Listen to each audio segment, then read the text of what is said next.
Welcome everyone to After the Bell here on NoDQ.com. Thank you all for watching last week's NoDQ premiere. I know I got some feedback, and some of it was good, some of it was not so good.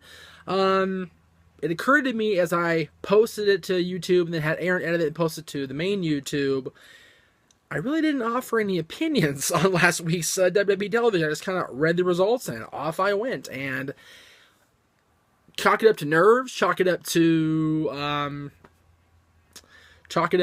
whatever you want to chalk it up to. But I decided that with the Joker here, like he was on Talk Wrestling this week, I figure we'll just chalk it up to good old-fashioned belly laughter.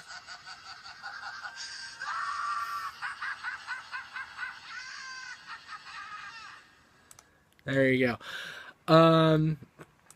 So let's get into what happened on Monday Night Raw. Raw started with the first televised appearance of the new WWE Women's Champion, Sasha Banks. Got to see her come out and do her thing. On Monday Night Raw, a week after the huge win in wherever the hell that win was. I forget where the show was now. Pittsburgh, I want to say. Maybe it's Pittsburgh this week. Sorry if you're a Pittsburgh fan. I don't remember where the hell the show was. Isn't that awful? Anyway, Sasha came out and was very proud of herself and very humble and very grateful to all the fans of the WWE Universe for supporting her. And then Charlotte came out and they were talking, and then Jericho came out and Jericho was being Jericho, and then Enzo Amore comes out, and I thought delivered a hell of a joint promo with Sasha to really cut both Charlotte and Chris Jericho down. And then Raw general manager Mick Foley came out and pulled a Teddy Long almost and made a tag team match. Decent tag team match, I thought. I thought both teams did very well in getting their point across. Interesting to see if they go with Jericho versus Big Cass down the line, because Jericho kind of planted that seed when he continued to abuse Enzo after the bell. Jericho and Charlotte won, of course, with some help from Dana Brooke. But we will see Charlotte versus Sasha at SummerSlam on August 21st in Brooklyn. So we'll be looking forward to that. I cannot wait for that rematch. I love this feud. I love the women's division. I love everything they're doing. I hope that we see a quality main event, hopefully show-stealing match between the two top wrestlers in the division at SummerSlam. And like I said, with Enzo getting beat up and Cass kind of making the save for him, maybe we'll see Jericho and Cass. It'd be interesting to see Jericho put another young talent over. We saw him do it with Ambrose. We saw him do it with Fandango. It'd be cool to see if he does it for the big 7-footer Big Cass. Another squash for Braun Strowman. Again, I don't mind the squashing thing for him or for Nia Jax, who also defeated a local talent in the ring on Monday Night Raw. But for Braun, the reverse chokeslam is scary. It's legitimately freaks me out to watch these guys just get grabbed. If you want me to, I'll use a joke here, and just go face down into the mat. It's frightening to watch. It really is. And I'm about as big as these guys are compared to Braun and the local guys. So there you go. There's the good size differential you can use here on After the Bell. There you go. I don't mind building him up as a monster. It doesn't bother me. It bothers me that they're allowing him to use his dangerous finish. That legitimately frightens me for the stars of Raw, the local talent they're using on Raw. A surprise win, kinda, for the Shining Stars over the Golden Truth. Ron and good old Dustin are continuing to play Pokemon Go. Truth was playing it during the match and cost him and Goldust the victory. So Primo and Epic will get a much needed, not so much deserved win on Monday Night Raw. Hopefully Primo and Epico will continue to build their winning streak and do something with their talent besides just sit there and languish in obscurity. Both those guys are too good, I think, to sit there and be on the sidelines when it comes to the WWE Tag Team division. Former Tag Team Champions. Rusev defeated Mark Henry. Why are we keeping Mark Henry around? I know that he's the elder statesman. I know that he's, letting the young talent beat him and get them over. But he's been around for 21 years now, and he's had his run in the sun. He was a former world champion, former ECW champion, former European champion. Rusev didn't need a win over Mark Henry. Rusev needs a win over somebody like came out after the match, Roman Reigns. Now, pick on the American hero as a anti-American, if you want to call Rusev that he's U.S. champion, however, and have the seemingly new face of American hero on Raw because Cena's on SmackDown, Roman Reigns come out. That's a good build, but I'm just so sick of Mark Henry losing. And I get that he doesn't need to win anymore. He doesn't need these wins. But I think he looks bad continuing to lose. And that's just one guy's opinion. This is my show. Take it how you want. There you go. Kind of a weird match. Titus and Darren had a match when Titus criticized Darren Young for never being great in the first place, which I've said for the better part of the last however long they've been doing this thing with Bob Backlund. But what do I know?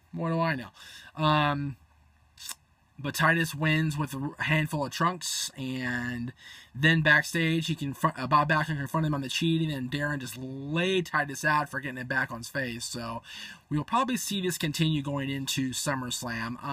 I don't mind these two friends feuding. I don't mind Titus being the bad guy even. I do find it funny that he called Darren out for never being great. I think that's freaking hysterical. I think that's so funny. I found that very amusing, and I hope they continue to needle Darren Young into greatness with the continued little pokes here and there. The New Day defeated Luke Gallows and Carl Anderson. Xavier Woods in his hometown, it was Atlanta this week, banned from ringside due to a random fruit draw. Okay.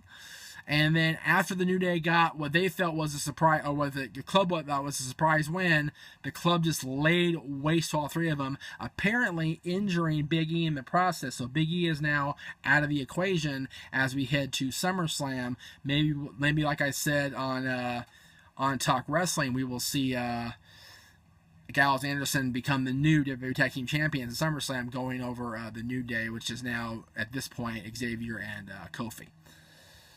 It'd be cool. I like the club. I've liked the club. I've liked Luke Gallows since he was Luke Gallows in the Straight Edge Society. I've liked him since he was the fake Kane. I've liked the guy since he's been around. And Carl Anderson was an old buddy from way back when he was working NW Hollywood and PWG and things like that. He's a hell of a hand. He's a great guy. And they both deserve it. They both deserve to be tag team champions. And I hope they are by the end of the summer, if not sooner. Let's see. Cesaro and Sheamus had a kind of a pride match, more of a I'm better than you match, and they brawled after Cesaro beat Sheamus. They had a brawl after, so maybe this push toward a new U.S. champion who is still not American born, let's point that out, will be interesting. Maybe we'll see a triple threat at SummerSlam. Maybe we'll see a number one contenders match at SummerSlam. Maybe we'll see something building more than just a brush-off brawl in Atlanta for Raw. The return of Jinder Mahal came on Monday night. He defeated his buddy Heath Slater to earn a Raw contract. After Slater had brought Jinder Mahal out of the crowd with him as in solidarity, Mick Foley offered them both a chance to wrestle for a contract, and Jinder kind of shady there, a little shady, you know what I'm saying? A little shady. Snuck up on Heath with a super kick or kick, whatever you want to call it, laid him out 1, 2, 3, and Jinder Mahal is back on Raw just like that. I apologize for the water. It is super hot in this room right now, so I apologize. It's really hot in the No DQB studio today. Cool as Jinder Mahal, but I like Jinder Mahal. I always did. I think he was the most underrated of the 3MB guys, and hopefully he'll get a decent run now that he's back on Raw. No surprise in the main event match portion of the show, Seth Rollins defeating Sami Zayn. Rollins cannot afford to lose going into a Universal Championship match with Finn Balor, who he confronted earlier in the night. He did confront Finn Balor and kind of tried to cut him down. It didn't work. Finn cut him right back, so good even back and forth between the two as far as the promo goes. And I hope that we get a good match at SummerSlam between the two. But again, no surprise, Seth Rollins wins on Monday Night Raw. And then the return of Paul Heyman, the return of Brock Lesnar, and the return, if you will, to Raw of Randy Orton, who came out and just laid out Brock Lesnar with an RKO out of nowhere. I like the meme that happened where he did the pose and had a little cigarette and the glasses. I thought that was pretty cool. If you didn't see that, go on YouTube or go on Facebook. You'll find it. It will be there. So that was Raw. On SmackDown, we had a sort of a confrontation at the beginning of the show between Dean Ambrose and Dolph Ziggler, and then toward the end of that confrontation, when Dean had vacated the ring, I believe, we saw Bray Wyatt come out and attack Dolph Ziggler and basically challenge him to put up his number one contender spot at the end of the night, so the winner of that match would then face Dean Ambrose at SummerSlam for the WWE World Championship.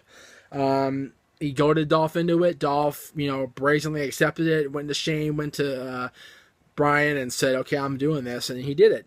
And on the heels of that contender situation, we had Apollo Crews defeat Kalisto and Baron Corbin to become the number one contender for Miz's Intercontinental Championship. So we'll see Apollo Crews, not Apollo Creed, Brian, for the record. I love you, Brian. I do. Apollo Crews and The Miz for the IC Championship at SummerSlam. I had a question on a Talk Wrestling that I did not get to because it was so old, saying maybe Neville will challenge Miz for the Intercontinental Championship at SummerSlam. Well, now we're going to see that's not the case. It's going to be Apollo Crews challenging the most awesome, must-see Intercontinental Champion. 100 and something days and counting. As of this taping, I don't know because I don't want to say it and then be wrong when the show goes on the air, so I don't want to piss Miz off more than I usually do. So, yeah. Then we had the worst thing I've seen as far as the women's division goes. Both women's matches actually on SmackDown ended in a no contest because the first match we had Becky Lynch versus Eva Marie, and Eva seen to twist her ankle or do something stupid, and storyline wise she didn't actually do anything really except come off the top rope, but she was doing her little pose, and I can do a better redhead pose than she can, which is saying something. And they scored her out. And then as Carmella was coming down to the ring to face Natalya after a interruption in a previous segment, Natalya just laid waste to the former Laker girl. And that was it. So we didn't see any women's wrestling on SmackDown. Yet on Raw, we saw the women involved with the men in a mixed tag team match. So who has the better women's division right now? Sorry, Shane. Sorry, Brian. You guys came up short this week. Way short. The debut of my boys from NXT, now of course in WWE, American Alpha against another former NXT team, the Vaudevillains. Kind of one-sided. I mean, Simon and Aiden kind of put up a little bit of a fight, but at the end, it really just came down to American Alpha having momentum and using their finishing move, and it was awesome to see them win, and I hope they will continue to win, and I hope that if Brian's interview comes to fruition and we have a new women's championship, a new tag team championship on SmackDown, that American Alpha is right at the top of the list for the tag team championships on Tuesday nights. We saw a match agreed to for SummerSlam in an interview segment, a hell of an interview segment. One of the shining points, see, for me, SmackDown was underwhelming compared to Monday Night Raw this week. But AJ Styles and John Cena kind of coming together in the ring. AJ was going to have a message for Cena. Cena came right out there and said, go ahead, here I am. And he talked to him, and it was cool to see them go back and forth. AJ cut a hell of a promo. Cena cut an even better promo. And they will face off in a couple weeks at SummerSlam in Brooklyn. And it'll be awesome. Hopefully no club. Hopefully no anybody. It'll just be one-on-one the way it should be. And hopefully we will get a decisive finish one way or the other. Randy Orton and Fandango was next on SmackDown. There was a rumor going around all night that Brock Lesnar was going to invade SmackDown after what happened on Raw with Randy Orton. And sure enough, during the match, here came Lesnar out through the crowd, and Randy hit something on Fandango, and then Lesnar came in, just F5'd him out of oblivion. Into oblivion, I should say, and ended the match in his qualification win for Randy Orton. So once again, Fandango comes up short in a big match, thanks to shenanigans. But hopefully this is the last time they interfere on the other show. Hopefully we just build this match of SummerSlam between the Viper and the Beast on the respective shows and not come together and cross-pollinate and whatnot, because I like it better when they don't interact. That way it feels like that's more of a big fight when they get to the big pay-per-view. Heath Slater once again made his presence on SmackDown after being pinned on Raw, and Rhino gored him out of his boots once again. And it looks like we're going to see a match on SmackDown this coming week between Rhino and Slater, where the winner gets a SmackDown Live contract. And you know Rhino's going to win that match. There's no way that they're going to have Rhino not win after coming back in such a huge fashion in the last couple weeks. And then Dolph Ziggler in the main event defeated Bray Wyatt to retain his number one contender spot, so he will still go on to face Dean Ambrose at SummerSlam. I like the match. It sucks. It looks like Bray Wyatt got hurt. He sprained his ankle during the match, so hopefully he won't be out too long. Hopefully he'll still be involved in storylines. But I like the match. That match and the Cena AJ Styles segment was really the only two bright points of SmackDown for me. The rest of the show just kind of, just not so good. On NXT, we saw the return of Hideo Itami. He got a big win over Sean Maluta, who was on the Cruiserweight Classic a couple weeks ago, maybe last week. Mojo Rawley and Curtis Atkinson to no contest. Samoa Joe just obliterated both of them. And it looked like Mojo was going to get his done on Samoa Joe, so maybe we'll see them fight next week. But Samoa Joe made a very good point that as long as Regal's not going to consult him on contenders, he's not going to consult Regal on interfering in matches, period. So Samoa Joe is pretty much pissed off, and he's going to be pissed off until he gets what he wants. Asuka defeated Aaliyah in a non-title match, challenged Bayley to come down to the ring and watch, and then held the Asuka lock on Aaliyah after the fall, and Bayley had to come in and make the save, and they had a little bit of a standoff there, a little bit of a stare down.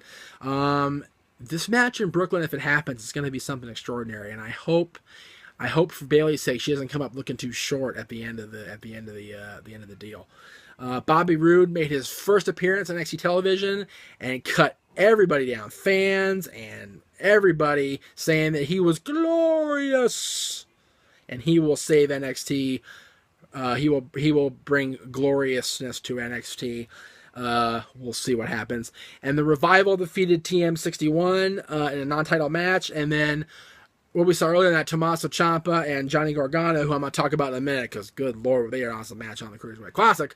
But these two guys came out on NXT and basically laid out the tag team champions. So I bet you $1 million, whatever happens in the Cruiserweight Classic, we're going to see Ciampa and Gargano face the Revival at TakeOver Return to Brooklyn, which will be awesome. Speaking of Gargano and Ciampa, let me talk about the Cruiserweight Classic, because my goodness, was this a good show this week. Rich Swann and Jason Lee was awesome. Rich Swann gets the big win. Noam Dar and Gurv Sira gets a huge match. Dar wins. Then you get Gallagher. Jack Gallagher. Where did this guy come from? I've never seen him except for the Cruiserweight Classic. He wowed me to no end. Defeated Fabian. I can never believe the guy's name was. And what an unbelievable match. And then, good grief, Gargano and Ciampa in the main event. I think they purposely did these matches in whatever order they did and purposely put Gargano and Ciampa as the last first round match that we saw on TV, because this match was easily the match of the tournament so far. These two friends put on an unbelievable clinic in there, back and forth the whole way, the whole time. Gargano gets the big win, moves on to the next round. I cannot wait to see the rest of this tournament. This tournament is keeping me enthralled, keeping me engaged, keeping me want to see more. I want to see more, and I will see more next week on the Cruiserweight Classic, and you guys will see next week right here on NoDQ.com more of Talk Wrestling and more of After the Bell. We'll see you next time.